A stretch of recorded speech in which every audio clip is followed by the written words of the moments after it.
I ask you to open your Bibles this afternoon to the Old Testament book of wisdom called Ecclesiastes. Ecclesiastes chapter 4. I want to study with you for just a few minutes this afternoon from a passage that speaks about the value of friendship. Ecclesiastes chapter 4, where the preacher makes this because they have a good reward for their labor. For if they fall, the one will lift up his fellow. Falleth, for he hath not enough. Two lie together, then they have heat. But how can one be warm alone? And if we of the gospel broadcast, I was interviewed along with Brother Robert Taylor, with Brother Elkins. Now, Brother Taylor goes to Elkins all back to the 19th. Taylor and I agreed upon. Many of you mentioned this during the last week. Who's a good friend? Others. Now, when someone doesn't want to be with anybody, that's an abnormality. Did you know that? There are those we call hermits who go off somewhere and say, I just want to be alone. But that's exception to the rule, isn't it? Most people realize the importance of being with other people. Now, God created this world for man.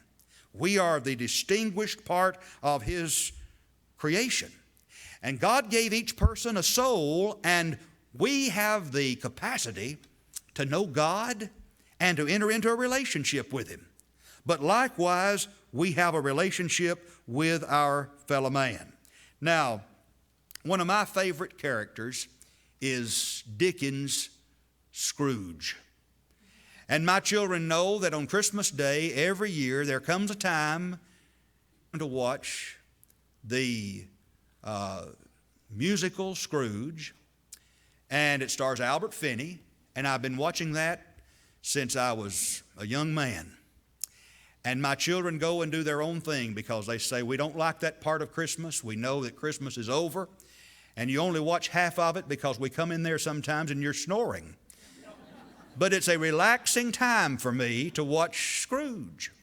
But now you know the story from Charles Dickens. Here is a man who hated life. He hated everything about it. He was a stingy, greedy old man. The problem for him was not his money, but rather his attitude. He did not like people. But before the book closes, before the movie ends, Ebenezer Scrooge immerses himself in the needs of others, and what happens? All of a sudden, he becomes a joyful man. He was not happy, nor content, nor joyful when he just focused upon himself. And so it is that the wise man recognizes that. As these words are penned under divine inspiration, life is bigger than ourselves. We need God and a relationship with Him. We need people and a relationship with others. So in Ecclesiastes chapter 4, we learn to choose moderation over extremes. We learn to choose contentment over achievement. And in the latter part, we learn to choose relationships over riches. And that leads us to the heart of our study. Verse 9, two are better than one because they have a good reward for their labor. Good reward means a good return. You want to invest in something that will be profitable, then invest in people and invest in relationships. When you do that, you will reap marvelous dividends. Invest in the lives of other people. It's the best investment you will ever make. Now, there are four qualities or characteristics that I want us to see with regard to a friend, because we all want friends, at least we should, and most definitely we ought to have the desire to be a real friend. We're not talking about an acquaintance. We're not talking about something that's counterfeit, but something that is real. I was reading something not too long ago about what visitors desire when they come to a particular church or a particular congregation. And some of the things they like to see, some of the things they don't want to see, some things they really don't like. Now, I don't have time to go through all of that. Perhaps in another message we could do that. But one of the things it said that visitors don't like is something we don't do anyway, but it's found in most all denominational churches, and that is at some point during the service, everybody stands and turns to your neighbor, and you greet the neighbor, and you say hello, you shake hands, and then everybody sits back down. It could be that everybody does that while the choir is singing. I don't know. But my understanding is that research has shown that visitors don't really like that. And do you know why? It's not real. It's not genuine. They have said the very same people who stand in the midst of the service and shake hands with them, likewise will not say one word to them when the service is over. And therefore, the saying is it's not real. Now, that ought to impress upon us what people really do desire when they visit, and that is someone to take a genuine interest, as if I'm really happy and excited to meet you. Now, that's going to take some effort on our part, isn't it? Mac Line was a great preacher, and we miss Brother Line, don't we? But Brother Mac Line tells the story of being on an airplane seated next to a Catholic priest, and both of them being religious men, they began to engage each other in conversation. And Brother Line says that he talked to this particular priest. The priest revealed that some of his work is in the inner cities. And he has dealt a lot with those who have become involved in gangs. You know, young men in the inner cities becoming involved in gangs. And he said, we've done a lot of interviews with young men who we've tried to reach and to try to help them come out of these gangs because we know their lives are in jeopardy. And it's interesting when we ask the question, what made you decide to join a gang? Did you know that the most common answer to that question was this? We joined the gang because we were asked to join the gang. We were asked. It might be a dangerous way to live. But those boys who joined the gang felt like the gang members desired for them to be a part of them. That's all it took. Wouldn't it be better if Christians behaved themselves in such a way where we can show our love, true love, be a true friend that's going to help and encourage and bring people to a place of safety? Wouldn't that be God's intention for you and for me? You see, when we study about friendships in Ecclesiastes 4, 2 are better than one because they have a good reward, notice this, for their labor. What do friends do but work together, don't they? In a common cause. That's why it would be good for us to identify ourselves as a family of friends at Forest Hill Church of Christ. A family of friends. People who have some things in common. We've come together for a common cause. We are co-laborers together, and as co-laborers, we are friends. Would it be good to identify ourselves as friends of God? Look, Abraham was a friend of God. We are co-laborers of God, according to the Apostle Paul, so therefore as co-laborers, we likewise ought to be friends with God. Now, God says two are better than one. Why? Because two can get more done than just one. And not only that, whenever you're involved in labor, what are you going to need? Some encouragement. So two are better than one because two can get more done than just one. And then when you have two working together, one can encourage the other, right? Now, a real friend is going to do the following. Number one, a real friend is going to help you. Look at verses 9 and 10 once more. Two are better than one because they have good reward for their labor. For if they fall, the one will lift up his fellow. But woe to him that is alone when he falleth, for he hath not another to help him up.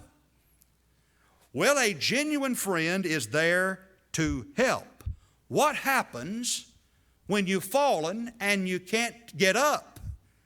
You start looking for somebody who can help you. Now, children learn this early. We love when our children begin to walk. Now, it won't be long till they will be causing us to become weary and tired, because once little children can walk, they're into everything, right? But oh, how exciting it is for young parents to take the first steps. Room and mom on the other, and you start saying, come all down. A scowl on his face ready to, by helping him up. And so when to lift him up, might stab you in the back. But a good friend is going to do what? He's going to guard to hear it. Now, whether those things God hates, a false witness, brethren, gossip will not Jesus. Lover of my best friend, the Lord Jesus. And that will help me to be a better friend to others. And if you are committed to making Jesus your best friend, then guess what? If I'm committed to that same goal and you're committed to that, we will be best of friends. Always respecting each other, looking out for one another, protecting each other, and desiring each other's association. You see, my relationship with you in this room doesn't end here in this life. I'm planning to take you, friends, with me into the next life. And there together, we're going to be with our best friend. Isn't that the whole goal of life here on earth? Establishing the best kind of relationships. What makes life so wonderful here on earth? Relationships. The relationship I have with my wife and my children, that's my family. The relationship I have with members of the church, that's my church family. The members of the church are my friends. And life is overseen, it's directed by the greatest friend of all, the one who died for you and me. Following him leads us to the heavenly city. And that's just a great, great gathering of friends. Real, genuine friends. You have that friend Jesus who gave his life for you. Have you given your life for him? That is, have you submitted to his divine will through obedience to the gospel? I pray that you have. And if you have not, I pray that this very afternoon you will fall in love with your very best friend Jesus and obey the simple gospel. We can obey the terms of salvation that are set forth in the New Testament. As penitent believers, confess Jesus and be baptized. Know your true friend. Know the one who cares the most for you. Follow him. His name is Jesus. Let's stand and sing. Jesus is calling, calling, calling. Jesus is calling today. Why should I linger, linger, linger? I will arise and away. They are so happy, happy, happy, who their Savior obey. Why should I linger, linger, linger? I will arise and away. Jesus is waiting, waiting, waiting. Open now standeth the door.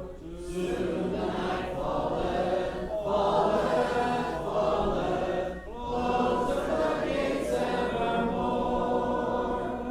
They are so happy, happy, happy, who their Savior obey. Why should I linger, linger, linger? I will arise and away. Please keep Brother and Sister Mosier in your prayers. They will be leaving for Missouri tomorrow, where Brother Mosier will be preaching in one of the campaigns Thursday evening. Today, remember all of these campaigns. Remember Tuesday, we're going to gather here for Bible class. Ladies at 10, men at 10. But if you want to join us for breakfast at 8:45 at Cracker Barrel, then meet there. And we look forward to that time together. By the way, appreciate Jonathan leading singing.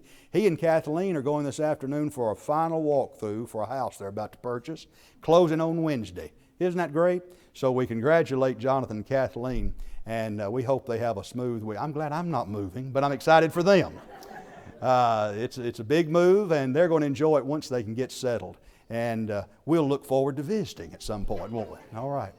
I don't know that I have anything else that needs to be mentioned. Be sure to look at the program or take it with you. We'll be interested in seeing how Brother Alan Hart does this week getting into rehabilitation. But yes. And sack lunches for the ladies on Tuesday.